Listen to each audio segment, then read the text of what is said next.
What's up, everyone? This is Joseph10704 giving you guys a Lord of the Rings Blu-ray review. First, I will give a quick tell you guys something really quick. I got 300 subscribers, so I'm very happy, extremely happy. But yeah, just want to let you guys know that I'm at 300 subscribers now, and I will have a separate video. I just want to let you guys know that I have a 300 subscribers, and I'm very happy. I'm gonna have a different video on that. Maybe Tuesday. I'm gonna try to do a little giveaway if I possibly can. But yeah, I'm just trying to find out what the hell I can give away. So look out for that video. So yeah, I got Lord of the Rings. I want to review it, and let's start with number 1, Uno. Okay, so yeah, right from the get-go, as you pop the first one in, which is right there, you noticed a big difference from the DVD version to this Blu-ray version. A lot of the hardcore fans out there, a lot of Lord of the Rings hardcore fans, they're not really pleased with the first video quality. They're saying it's like it could be better, and I'll give that to them. Yes, it could be better, but it's definitely by far better transfer than the DVD. So that's really nice. You see, not really that much grain. You get a lot in the beginning. They said the greens of when you first enter the Hobbit land. You know, you get very colorful greens, and I really like the way the greens look. I don't think they look shitty. I don't think they look too green. I just think it looks spectacular. It looks amazing in green of those scenes. They say facial DNR, but you wanna know what? If you're a really person who can tell a DNR, like I really couldn't tell about DNR. I mean, yeah, at times you couldn't see facial expressions in Gandalf's face, but it was okay. It was just okay. Yes, they could do a little bit better with that transfer, but it was all, at the end of the day, there were some scenes that looked good, and there were some scenes that looked okay. But then by the end of the movie, it just looked fantastic. It was like, why couldn't this look like that through the whole movie? Which, maybe never know, maybe extended versions will look a little bit better. So I'm hoping. Video quality for part 1 of Fellowship of the Lord of the Rings, I give 3.5. Audio for all 3 of these movies is a 5. It's spectacular. The sound is outrageous. I have never heard a good quality soundtrack in my life for these films ever. It's just very well done. So moving on with part 2, which is the Two Towers. You notice that from part 1 you see a big improvement. Colors are more vibrant, even less saturated than they were in a little bit of the first one. You get better, very nicer facial details. You can tell a little bit more detail in their clothes. Hell of a lot more detail in their clothes. The rocks look more good. You know, it actually looks like a rock. Not that the first one you couldn't really tell if it was a rock or not, because you could tell it was a rock. It's just more detailed. There's more detailing to it, which I'm trying to tell you guys.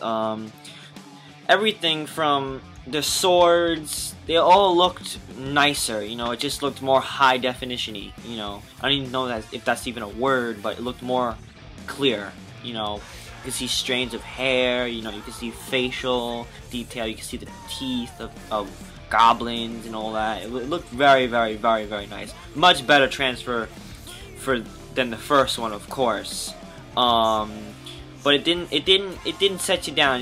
This one is not gonna like disappoint at all.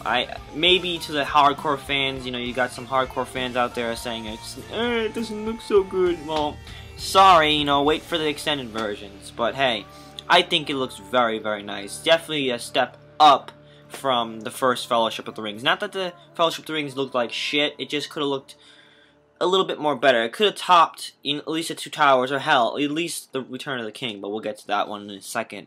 But for the Two Towers, I give that a 4. For video quality. I thought it was nice. I mean, if you can't stand DNR, hell, maybe they're not for you. Maybe you just wait for the extended versions. But, you know, I thought they would look fucking gorgeous. Excuse my French, but it just looked very, very, very nice. That's for the Two Towers, and a little bit for the Fellowship of the Ring. Now, moving on to the Return of the King. Return of the King was just by far one of the best transfers out of the whole set. They have from beautiful skies, from beautiful trees, everything's so freaking down to the nitty gritty of detail. If they could have made the third one, just as good as a little bit more as the second one, and even for the first one, this set would have been even more fantastic than it already is, in my opinion.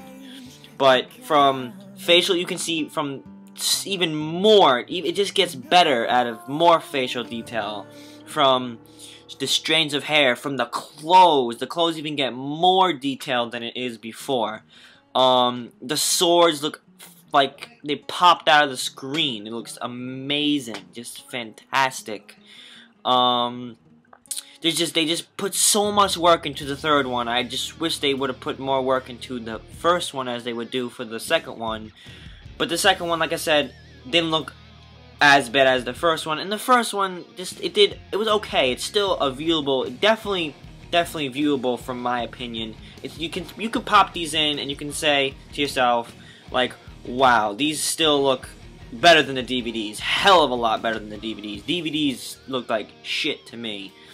But these look fabulous, or just amazing on Blu-ray. There's no reason why no one should not pick this setup for absolutely no reason. You know you guys want this. You know you really, really want it. And if you want it, pick it up, because I highly, highly, highly recommend this set, regardless of what people are saying of the picture quality.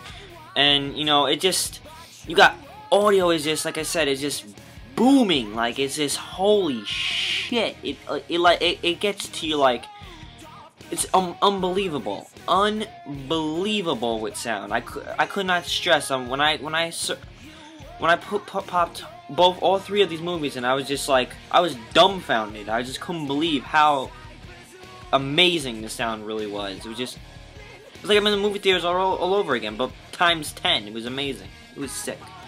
But anyways, people are upset that they didn't get the extended versions. Yeah, you know, the movies are long as they already are. You know, the Lord of the Rings, the Return of the King is 3 hours and almost 15 minutes long. So I mean, how long do you want these movies to be? I mean, do you have another 4 hours to sit on your ass and watch them on high definition? I mean, it's really, really up to you. My opinion is, fuck what the people say. Forget what the reviewers say about how they look. You know, even forget how I say of how they look, because, you know, you guys are all entitled to your own opinion. I'm just trying to give you guys a heads up and go bypass of what the people think, of what the fans think. Go what your heart tells you to buy this set. And really, it really is up to you. If you want to spend this $59.99, go right ahead. I say it's totally worth it. If you do not even own these on DVD or the DVD extended version, these are for you. I don't say wait another 2 years for the extended versions, because like I said, do you really have time to, you know, watch a 4.5 hour movie for all three of them? You know, it's just, they're really freaking long in the extended versions.